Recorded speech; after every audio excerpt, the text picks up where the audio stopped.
1. And we are live. Hi, this is Praios, and I used to be a professional gambler. And today we look into a video of a guy called GTOWizard. And I think he usually makes No Limit Hold'em videos, but I think we probably can learn from that too if we are playing another game. This topic is how stack influences your poker strategy. And yeah, I'm very curious what this is about and how this will influence our strategy. So let's get into it. And I hope we can also transist some of the information over to Putnam and Omaha, but we will see. And yeah, anyways, we learned something here. So let's go, and thanks for the video, GTOWizard. Why is it not starting? You don't need subtitles.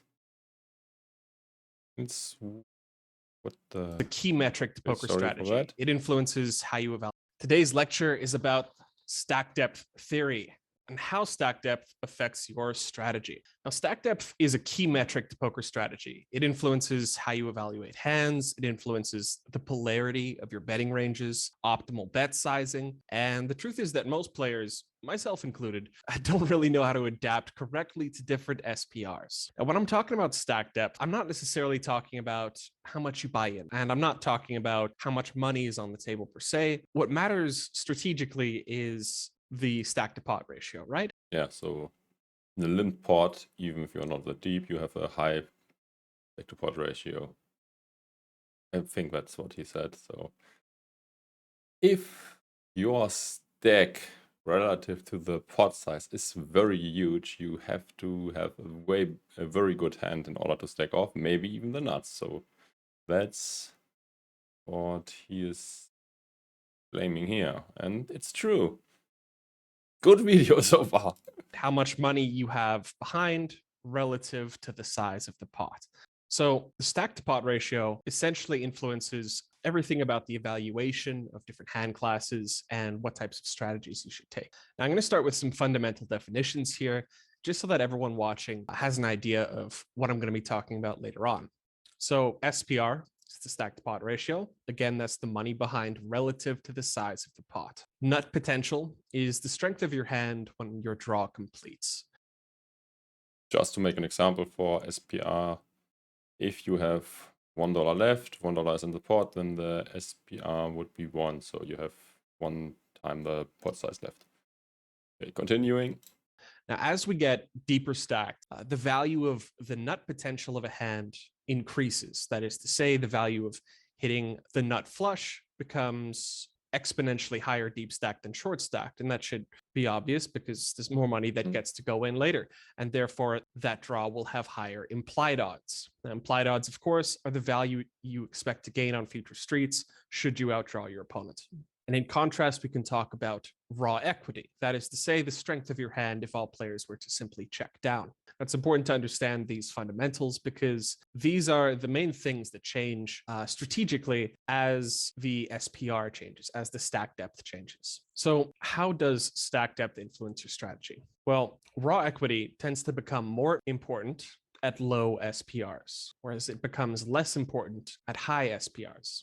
That is to say, just having any made hand at a low enough SPR is sometimes good enough to just get chips in. But at deeper stacks, it starts to become problematic to have, say, top pair, no kicker. And yeah, I mean, if you have almost nothing left and just a shitty draw, a shitty pair, it might still be enough to get it in. I mean, if it's like pot of 100 and you have like $4 left and you have to stack off with a lot of hands.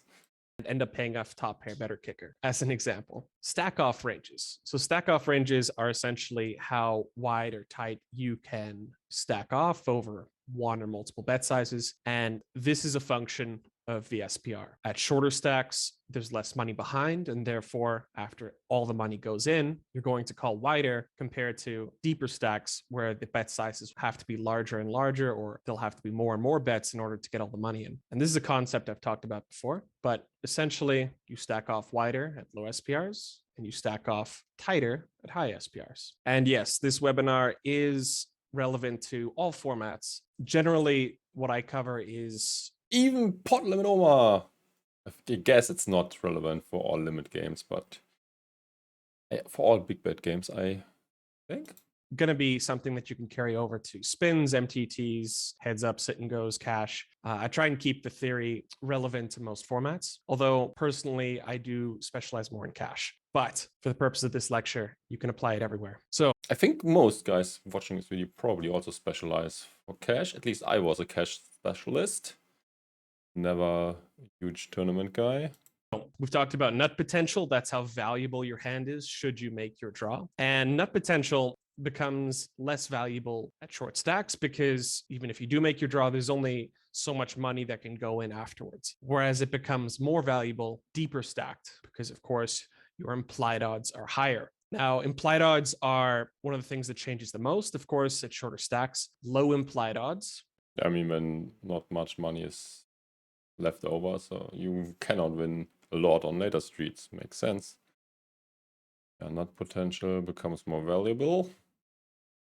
Also makes sense. I think there's also additional information to be added for pot limit games because you cannot build the stack the pot as you want. You cannot just bet 3 times the pot. Then you have to plan ahead if you're trying to get all in what you have to bet on different streets. And sometimes it's not even possible if your opponent is just calling. You'll have lower implied odds because there's less money behind, and also lower reverse implied odds. So getting in with top pair, it's very difficult to fold top pair.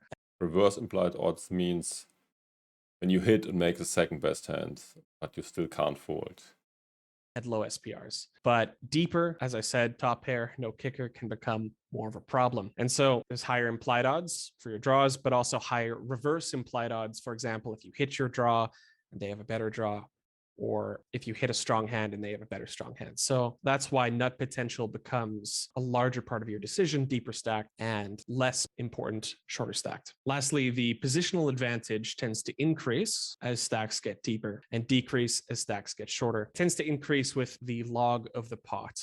That makes perfectly sense. Is to say, as you get deeper and deeper, the effect, the advantage it grants to the in-position player tends to get smaller and smaller. So let's look at positional advantage a little bit. This graph was taken from a heads-up experiment I ran maybe a year ago. Essentially, it's just heads-up cash, no rake, and the effective stack anywhere between 50 and 300 big blinds. And we can see that the in-positions player, their EV increases as we increase the stack depth. So we can say the positional advantage is magnified as stacks get deeper. And in general, late position is going to be able to open wider as stacks get deeper, as more hands become profitable to play in position. Next, I just want to touch on the concept of pot geometry. So pot geometry, just a fancy word for the geometric bet size. So betting the same percentage on each street to get stacks in by the river. This lecture won't really talk too much about the geometric bet size, but it's important to understand that as you get deeper, in order to get all the money in over 3 streets, for example, you'll need to bet larger. And so we can use this. Yeah, I already mentioned that, but that's not that big of a problem in No Limit Hold'em. But yeah, I guess it's not that common to bet like 10 times the pot on the river. So yeah, makes sense that you plan ahead when you want to get a lot of money in, how you achieve this best and maximize your EV. Metric to kind of determine, for example, approximate stack off ranges or how much equity you'll need to stack off with, right? Now, essentially, if you give one player a perfectly polarized range, a geometric betting strategy is going to maximize how much money villain puts into the pot while also getting all the money in by the river. In practice, it's a little more complicated. There are non-geometric strategies, bet small on flop, over bet turn, jam river. But regardless, we can use this to kind of determine roughly how wide people need to defend at different stack depths. And so this chart was actually taken from another one of my lectures. So for example, a 200 big blind single raise pot, the SPR is quite high. That is to say, there's a lot of money behind relative to the pot. And so if you approximate the stack off range over, for example, 1 to 3 bets, just based on MDF, they're going to have to stack off very tight because the amount of betting that has to happen and the size of the bets are so big that the final call down range is extremely tight. And therefore, only the most nutted hands can really get all the money. 6% already sounds like a lot against most people, to be honest. Yeah, but you see, if you have only a bit more than SPR1, you have to stack off with like 50% of hands, which you get there. So yeah, this is, yeah, I mean, it's basic, but if you didn't knew it, then this is quite valuable For information. value, right? If your opponent is only defending something like 5% of their range by the river, 5% of the range they started with on the flop per se, then by the river, you're going to need a very, very strong set of hands in order to extract value from that. So this is why nut potential increases as stacks get deeper. Now, for example, if we look at a low SPR situation, so we can look at, for example, a 4-bet pot, here the stack to pot ratio is much lower, right? 1.7, 1.3. There's maybe 2 bets behind, 3 bets if you bet small. And in these cases, the stack off ranges are much wider, simply because there's less money behind. And so this is why a lot of coaches will say that people tend to drastically under defend, for example, in position in like a 3-bet pot or 4-bet pot, for example, simply because how wide you have to defend is always a function of the SPR. And at these really low SPRs, you really do have to defend quite a wide part of your range. Now, again, this is just based on some toy game math. It's not going to be like this for every single spot, right? Adam Harris asks, but the starting range is very tight for bet pot. Yeah. And so is the defending range, right? Depending on what you're looking at. So as a function of the ranges that go post flop, when the SPR is quite low, you still have to defend quite wide. Like you couldn't get away with defending 5% of your range with an SPR of 1, for example. That's not going to make any sense, right? You'll just be drastically overfolding. Villain could just, for example, shove everything and you'd end up folding most of your range. I mean, it makes sense. And if someone, this gets down to the minimum defense frequency, which you have to have in order to not give your opponent an auto profit when he is betting. And it's different depending on the bet size. But yeah. So I had a video where this was sort of spoken of about. This was like the GTO quiz where I tried to get this back in my head because that's a long time I used this. So yeah, basically there are certain percentages you need to defend in order to not give your opponents an auto profit. And yeah, the smaller his bet, the more you need to defend. You have to defend very marginal stuff against small bets. So always important to keep in mind the stack to pot. At least GTO says so. And yeah, I mean, sometimes makes sense to not play GTO, but as a general baseline against good players, you're always good sticking to this rules. Pot ratio and how that correlates with how wide you need to defend. Again, this doesn't have to be cash. You can look at this in heads up MTT. You can look at this in spins, everything, right? It's always about stack and pot, the SPR. So something else I'd like to chat about is the efficient jam principle. Now, this is kind of a term I made up, but I don't really know I never heard about this. how else this would be described. So it needed some sort of terminology. Essentially, shoving is a pretty serious weapon in Hold'em. And the reason is that hands that shove always realize their equity, and the person that shoves first gets the last laugh. So yeah, that's true. I mean, if you are the first to be all in, you always have some fold equity. So it's often better to get it in yourself than let your opponent shove, because in this case, no fold equity. solvers will often choose sizes that attempt to avoid giving their opponent a good price on the shove, or alternatively, setting themselves up for a good price on a shove. The essential idea is that, for example, at shorter stacks, what will typically happen is it's going to min open, and if it 3-bets, it's either going to 3-bet to a very small size or it's going to jam. And if jamming isn't really something it can do with a good part of its value range, it might split. So I'm going to show you some examples. Okay, I think that's not a thing for PLO, but I learned something new about No Limit Hold'em. That's quite an interesting concept. Examples of the efficient jam principle in action across different formats. And this applies pre and post flop. So we'll go take a look at some examples, pre-flop strategies, 3-betting polarity, post-flop comparisons, and so on. So let's go take a look at a few different spots. So let's start with, for example, a 50 big blind cash spot. Okay. We'll go button opens, action on big blind, and big blind raises 10. Now, in this spot, you can see it doesn't even have the option for a smaller bet. It simply jams, right? Of course, you could raise to 20, but the problem is that it's very close to pot committing. In fact, let me go to 75. I think it's going to be a better example of what I'm talking about here. Yeah.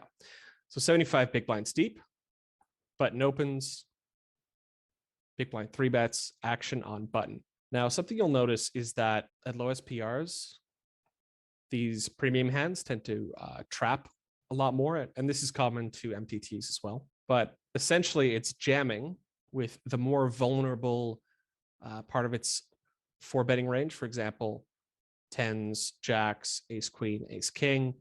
These hands tend to do better getting the money in immediately, whereas the more valuable premium hands, for example, queens, kings, aces, ace king suited, ace queen suited, these hands are going for a min raise. It wouldn't make a lot of sense to, for example, raise to 30 big blinds here, because if you do that, you're putting in too much money and you have to over defend your range versus a shove. So instead, But I think it also has some downside because your opponent can basically call with everything because he's getting such a good price. it wants to use a very small raise. And so the people who ran this solve gave it either a shove or a very small 4-bet, such that we're trying to not give villain a fantastic price on a shove, and we don't have to over defend our range. If you were to use 30 big blinds, what will end up happening, for example, is the button has to use a lot more pocket pairs. It has to call a lot wider versus a shove, simply because the amount of money you've already committed is more, and the size of their 5-bet shove is smaller relative to the pot. And so in order to make the correct bluff to value ratios, what ends up happening is a min raise becomes most effective. Now let's look at the same spot a little bit deeper. We'll go to 100 big blinds. So button opens, action on big blind. This time they have 3-bet larger. You can see it's 27 this time. And again, the more vulnerable hands are going to be shoving, whereas the rest of these are going to 27. And here we'll continue this up. Let's go up to 200 big blinds now. Button opens. The preferred 3-bet size actually gets Sick that you just shove with some stuff. I use the same sizing with everything so far, but I played No Limit Hold'em many years back. just a little bit smaller out of position. And now we can see that the 4-bet size has gone up to 38 big blinds. One. 38, right? A lot of people, if they haven't studied deep stack, they're going to be a little bit flabbergasted by this massive 4-bet, right? But if you think about it, the reason you use, if you're used to, for example, 100 big blinds as a cash player, the reason that you use like something like a 25 big blind 4-bet is simply because you're constrained by the stack depth, right? But it seems like your opponent can nail you down on certain types of hands when you are going all in with what would be, looks like this is almost exclusively tens, ace queen off, and ace king off. Not sure if this isn't exploitable. I mean, pretty sure that jacks, queens are a snap all in. Ace queen probably. What is ace queen doing? It's flipping against tens. Ace queen is okay against ace queen. Not okay against ace king, but ace king is not having it so often. So ace queen needs to call. This is sick, and not sure if it's even correct or if just someone configured solvers wrong, because this just intuitively seems wrong to me to just jam all in with 3 combinations only, or 3 hands. It's only 100 big blinds behind. Whereas at 200 big blinds, you have a lot more room to play a more polarizing, more natural, for example, pot-sized raise. At least we don't jam all in with 200 rupees anymore with anything. Without overcommitting relative to the stack depth. Does this still apply if your opponent is short stacked? Good question, Jackson. So what we're always concerned about is what we call the effective stack depth. So if you have 1,000 big blinds and your heads up in a pot with an opponent that has 10 big blinds, it obviously is only applying to the effective stack depth. You are playing 10 big blinds effective, right? So we're always looking at the amount of money that can be risked and then comparing that to the size of the pot.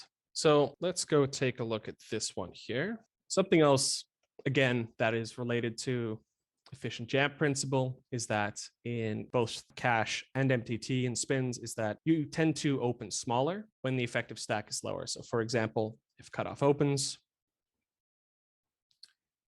there's a very good chance that their opponent will shove if they face a continue. And so the most efficient strategy. I think it's always difficult, especially for a human, if you split your range in 2 parts, like one part is raising, the other part is jamming. You're having a hard time to actually balancing these ranges and not being exploitable. That's why I don't like it too much when you have these massive all-in pushes with 100 PV for only 3 type of hands. Don't particular like that. I think you probably don't give up much EV if you don't do that, but I think this has merits with some other stack sizes potentially, but I would have to look deeper into that. And it's always, the more complicated your strategy becomes, the more hard it is to play it as a human. So sometimes you have to make things less complicated in order to execute it well. If you expect your opponents to shove a lot, is to open for the smallest size possible, which is a min open in this case, right? The other big thing that changes is that at shorter stack depths, this is 20 big blinds effective, by the way, the opening range of hands tends to shift towards more high card equity. So this is a cutoff spot. And as we can see, we're opening a 7 off. We're opening lots of high card equity. That's also true for PLO. You will want to have high cards, and the speculative hands have to fold more often. And as we go through it, for example, this is 40 big blinds effective. We're going to see that it starts to shift to more hands that do better at deeper stacks. So for example, more pocket pairs, suited connectors, fewer of these dominated ace-X hands, 75 big blinds, 100 big blinds, 150 big blinds, 200 big blinds. Raphael says, blockers of the shoving range. Yeah, that's very important as well. Trying to block that shoving range is important. Poi asks, if positions are reverse, do we still keep the small 4-bet? Generally, the size of the 4-bet is going to be relative to the size of the pots, even if you're out of position, but it does come down somewhat to the polarity. So I'm going to run through this one more time here. There's 20 big blinds. Now pay attention to how the shape of the range changes as we get deeper. 40, 50, 75, 100, 150, 200. And we can see we need more robust equity. Yeah. Also, I think it looked like you can open more, and that's also true for below. As Raphael says, we need hands that, for example, these hands are going to do better in a deeper stacked pot because these hands rely. Yeah, some can make sets, or you can flop draws or stuff that really you assure that you have some board coverage on certain type of boards, also with some hands. Yes, this is also sometimes important. On making big draws in order to justify opening them, right? They get most of their money from implied odds.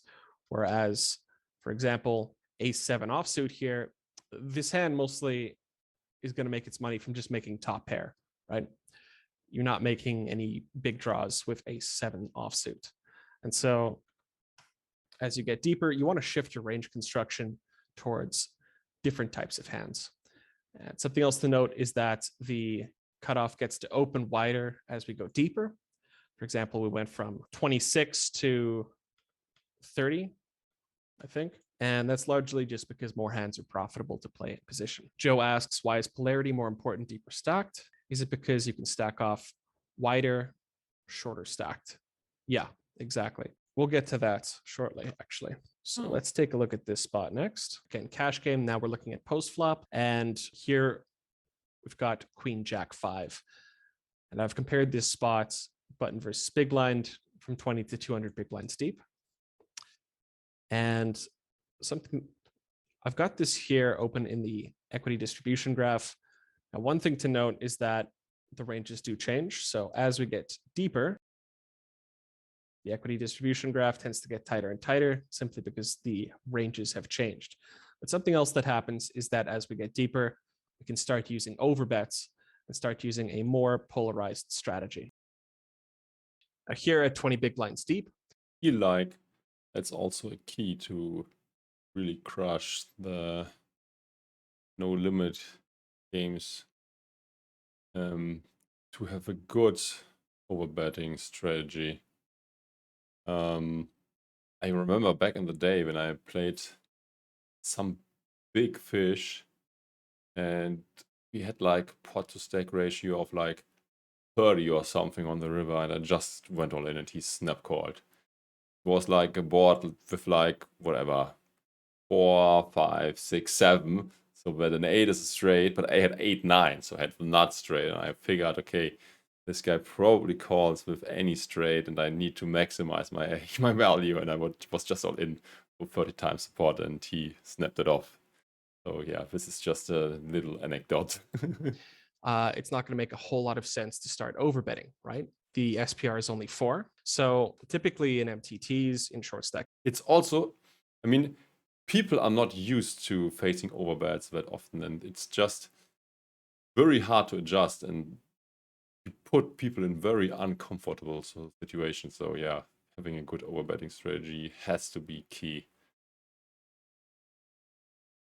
Cash in 3-bet pots, anywhere where the SPR is relatively low, you usually stretch it out over 3 streets. And in order to do that, you need to start with a smaller size, right? Here, for example, it's just betting the minimum as the most common.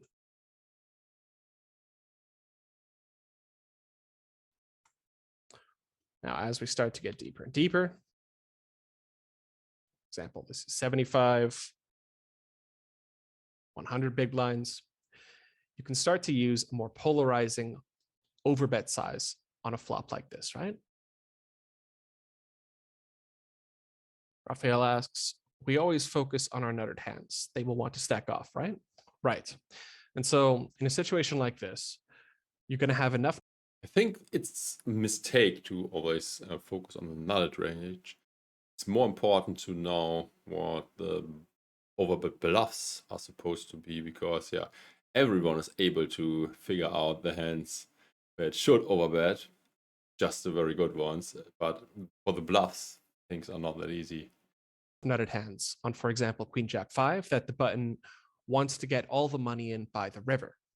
Now, if you're 20 big blinds deep, or if the SPR is, for example, 4, like we saw in the first one there, you don't need a big size to get all the money in by the river. You can bet the minimum on the flop, make a medium bet on turn, medium bet on river, and you're going to get stacks in, right?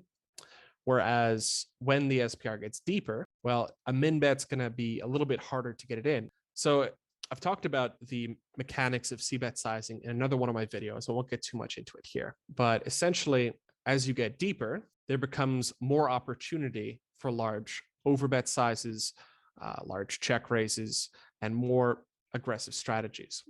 The larger the sizes that are used, the more polarized you can play. And of course, you can also put high equity draws into here as well. All right, so this one is ace 7-6 monotone. Something else that changes is that we've talked about how the in-position player generally is going to have more of an advantage. And what this means is that the out-of-position player needs to trap more. They need to put more effort into defending their range. So they can't play as aggressively unless, of course, they can shove. So for example, this one is button versus big blind A7-6 monotone, but That's also a problem that many people don't understand. I think, especially beginners, when they have a good hand, they just try to put all the money in with betting and raising and re-raising. The thing is, if you play like this and have no slow plays and no strong hands in your calling range, then your opponent can figure out very easily that you are weak once you just call, and then he can put a lot of heat on you, especially in no limit hold'em with overbets and stuff. So yeah, keep this in mind and don't play all your good hands fast.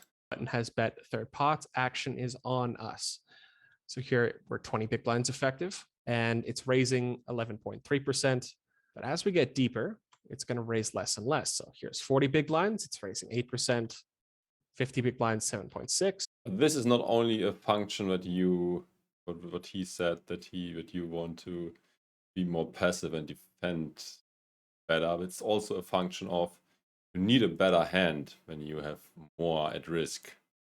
So you cannot stack off that easily and have to pot control with more of your hand. I mean, very short, top pair is good. You just want to get it in, but if you're a deep, top pair often is not good enough.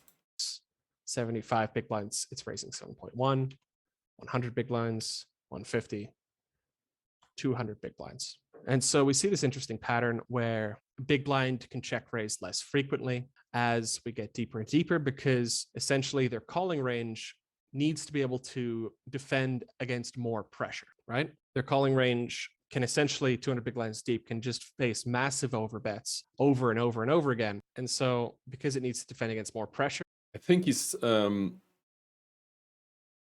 explaining the thing correctly, what he sees here, but he uses the wrong reason for less raises. I think my reason is the correct one. you can't raise as much. And similarly, your check raising range is also problematic because playing a check raise deep stacked out of position is going to be tricky on a very dynamic board like this. All right, so this one is heads up. What? This wasn't that dynamic. Very simple. We're just looking at how big blind's 3-bet changes in response to our opening size. So here we're 20 big blinds deep, right?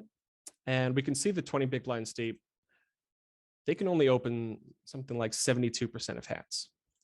And big blind mainly 3-bets using a shoving range, right? However, the nutted portion of their 3-bet range, or at least the value portion, for example, aces, kings, queens, jacks, tens, ace, king, these hands are raising smaller. Whereas a lot of the rest of it, for example, these lower pocket pairs and ace-x hands, they're simply shoving. They're trying to get the money in now, immediately, because these hands have, these are what we'll call, for example. I don't know, but isn't it a bit troubling? Your opponent knows for sure that you never have aces when you just shove, but you never, I don't know, you have never aces, you have never had kings, you have never queens, you have never jacks, you never have tens. So if he has tens or better, he knows that he is in a great spot. This is what I meant by it seems troubling when you divide your range.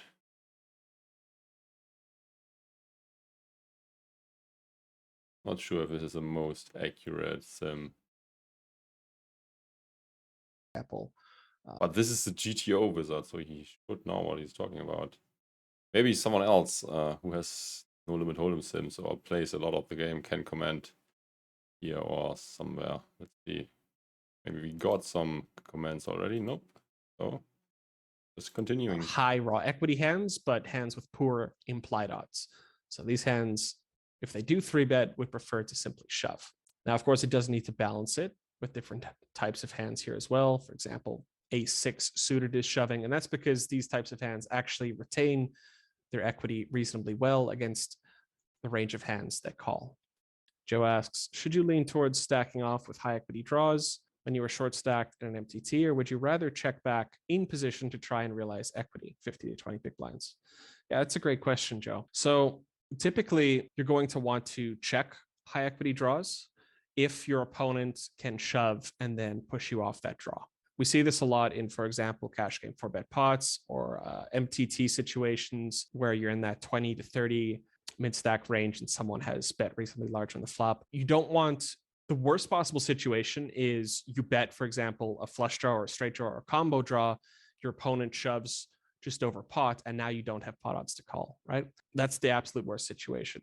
Or alternatively, you do have pot odds to call, but your EV is just terrible. You're indifferent. That's a bad situation. So oftentimes what solvers will do is they will check back high equity draws in situations like that, where the opponent can potentially shove for a reasonable size and push them off their equity. And so that's why I say those types of draws often can be thought of as showdown value hands when the SPR is low. Yeah, Justin says happens a lot in 3-bet pots on the turn after flop bet. Yeah, exactly. Like that's a good cash game example. 3-bet pot on the turn, you'll often end up checking back high equity draws simply because the value of retaining your implied odds is going to be better than betting immediately and potentially getting shoved on. So those high equity draws can play more as a medium strength hand in that sense. So here we can see, for example, 40 big blinds deep, you're going to get the 3-bets are going to be leaning towards more offsuit stuff and a lot of pocket pairs. And we can see that the more vulnerable pocket pairs, for example, 2s, 3s, 4s, 5s, these have reasonable equity as a shove, believe it or not, just because in position has to call with enough worse hands, right? Can't be that many worse hands than 5s. I mean, hard to imagine one. 4s? And so what ends up happening is the most vulnerable types of high equity hands tend to shove if they can, if they're getting a reasonable price, whereas the more valuable hands, again, will tend to bet smaller. And as we increase the stack depth, the 3-betting range leans less towards these offsuit blockerish type hands, and it's going to lean more towards hands with better playability.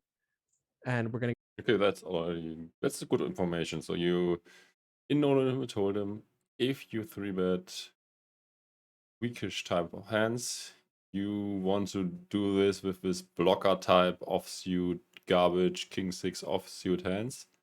If short and if deeper, you want this implied odd hands like whatever suited connector stuff. It's something that is going to become a little more familiar. Yeah. So here's 60, 80, 100 big blinds. Yeah, you see it perfectly 50, in this chart. 200. And as we can see, like 200 big blinds, obviously you can't just go and shove pocket 2s, right?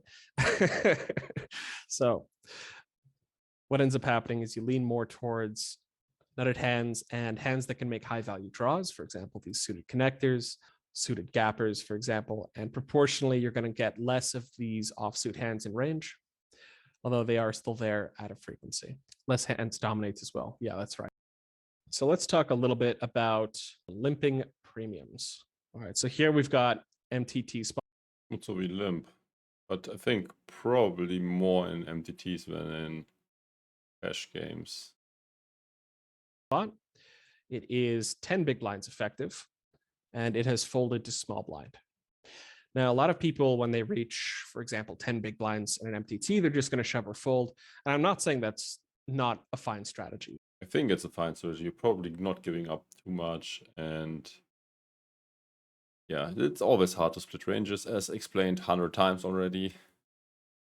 And yeah, I think you probably don't give up too much EV, and your strategy is way more easy than that. Of course, we have no limp solutions as well as limp solutions.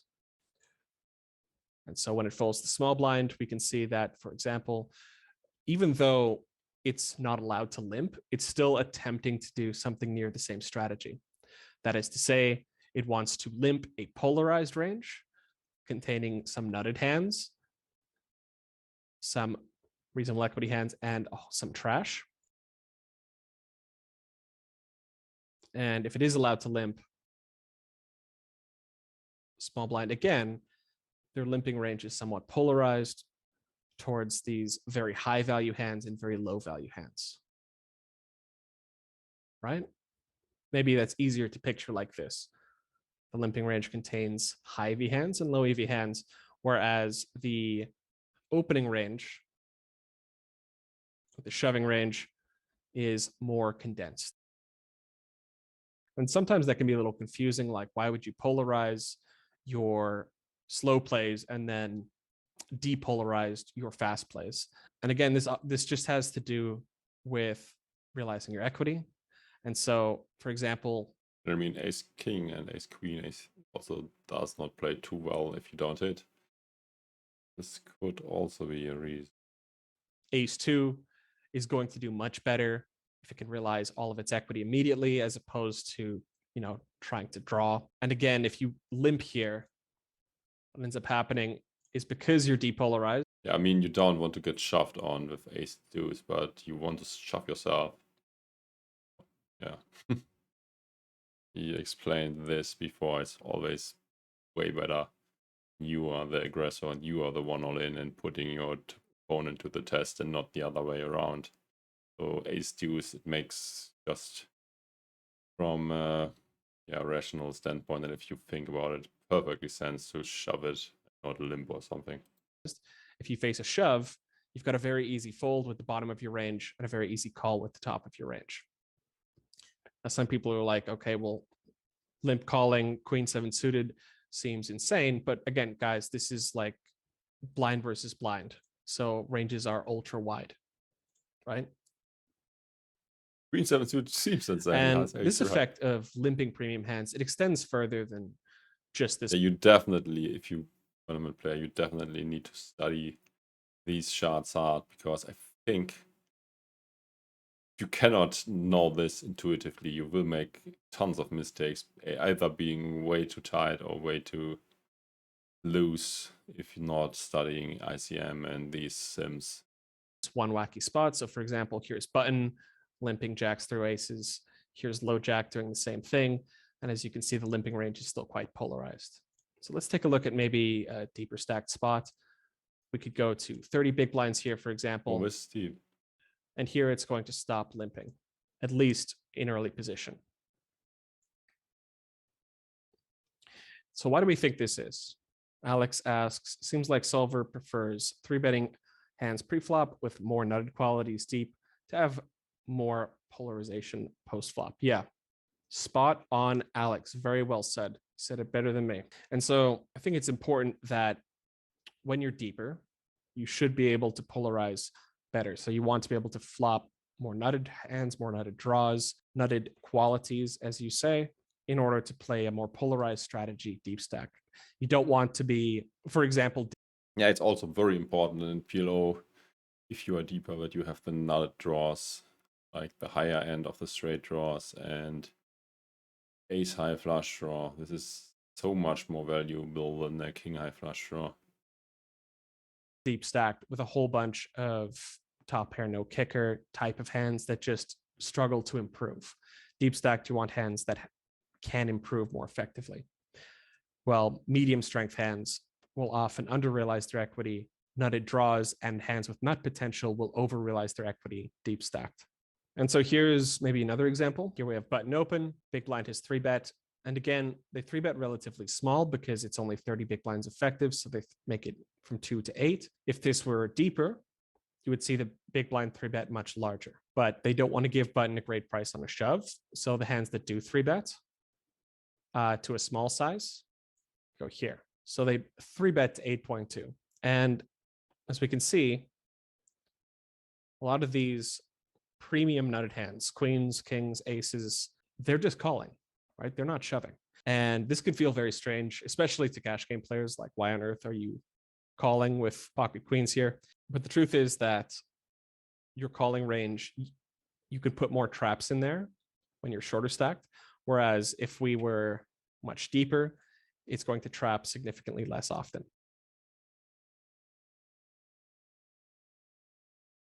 And maybe this is a bad example.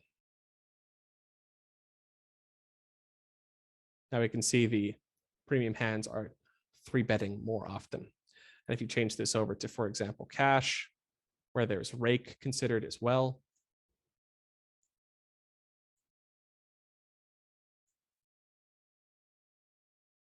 again, there's a little bit of trapping with ace-ace and less here. Rough. Yeah, limping has to be way worse with cash games, because you pay rake all the time, and pre-flop on many sides is rake free. So yeah, this limping might still be a thing on high stakes with very low rake compared to the stakes.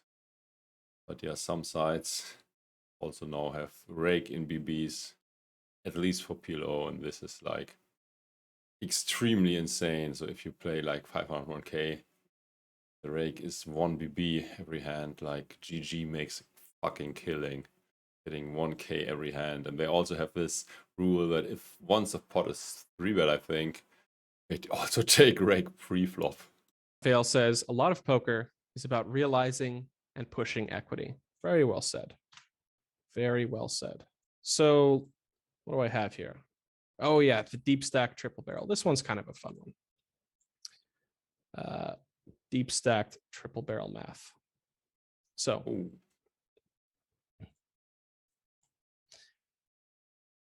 Actually, I should mention this beforehand. The entire June daily doses are all about stack depth and how strategy changes. And so all of these quizzes, they start with really short stacks, and the month progressively gets deeper and deeper. So if you're looking to learn a little bit more after this, maybe go try out some of these quizzes. Some are better than others. This actually sounds like a lot of fun. I'm not willing to pay money for it. I have to see if I can get for free somehow.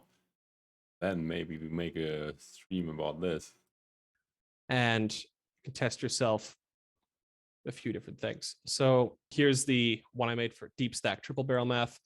So this is a 200 big blind cash game. Big blind versus button, 3-bet pots, big blind triple barrels on flop turn river, under the gun calls down. The board runs out ace, king, deuce, 7-8. If under the gun starts with 4.5% flushes in the flop, never raises, what percentage of their final call down range will be a flush by the river? And the reason I like this question is simply because it's very mathematical. I can just calculate it. And a lot of poker is quite intuitive and not so well defined, but this question is. So I've got the spot open here. I guess I might have given away the answer there, but go ahead and take a guess. Again, it's big blind versus under the gun 3-bet pot and triple barrel shove on this monotone flop. What percentage of under the gun's final calling range will be a flush by the river? Take a guess in the chat. I mean, why is the chat not being shown? That's a good one. I mean, you fold a lot of garbage, but you continue with all the flushes. It has to be going up quite a lot.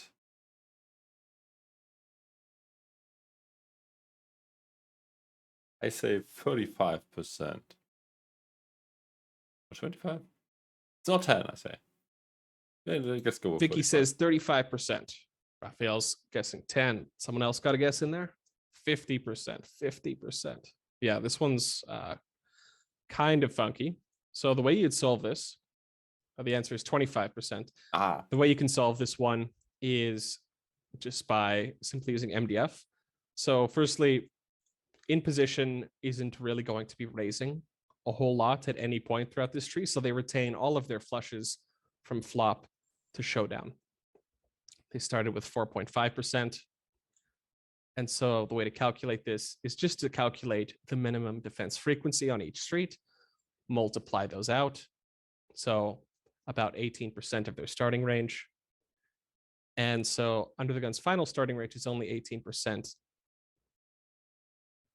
under the Yeah, that's what I was talking about, the minimum defense frequency. Against 100% pot, for example, you need to defend 50%. Against 66%, you need to be defending 60%. Yeah, and you see, it's hard to defend again, even against the pot size, half of your range. So that's why most people overfold. And yeah, if you have someone who's folding more than 50% on every street, basically have an auto profit against him with just continuation betting, even if it's for pot only. gun's final range is only 18% of their starting range. Sorry. And so you end up with 25% flushes. Something else to take note is that the ace and the king remove most of the flushes from the range. So Okay, makes sense. let me take a look here. So here, actually it's 4.3% flushes, but close enough. And something else to keep in mind about 3-bet pots is that oftentimes, especially when the 3-bet was large, you're going to have fewer flushes or flush draws in range because you're going to have proportionally more pocket pairs relative to the amount of suited hands in range, right? And so despite it being monotone, there's not that many flushes in range to start with. So big blind c-bets, 2/3 pot. Yeah, that's quite interesting and makes a lot of sense. I mean, ace king, king queen and stuff, ace queen are the 3-betting hands, but they all can't have a flush. At best, we can have a flush draw. Yeah, that's an important thing to think of in No Limit Hold'em. Almost forget about that combination sort of thinking. So yeah, also good thing. He refreshed my memory. They c-bet again, 2/3 pot. And they c-bet again on the river, full pot. They call. And we can see the amount of flushes goes to 25%. And this speaks to the stack off ranges as you get deeper and deeper. Something that you started with at 4.5% of your range can quickly balloon up to, 25% of your range. And this is a spot like, yeah, we're 200 big blinds deep, but the SPR isn't that big.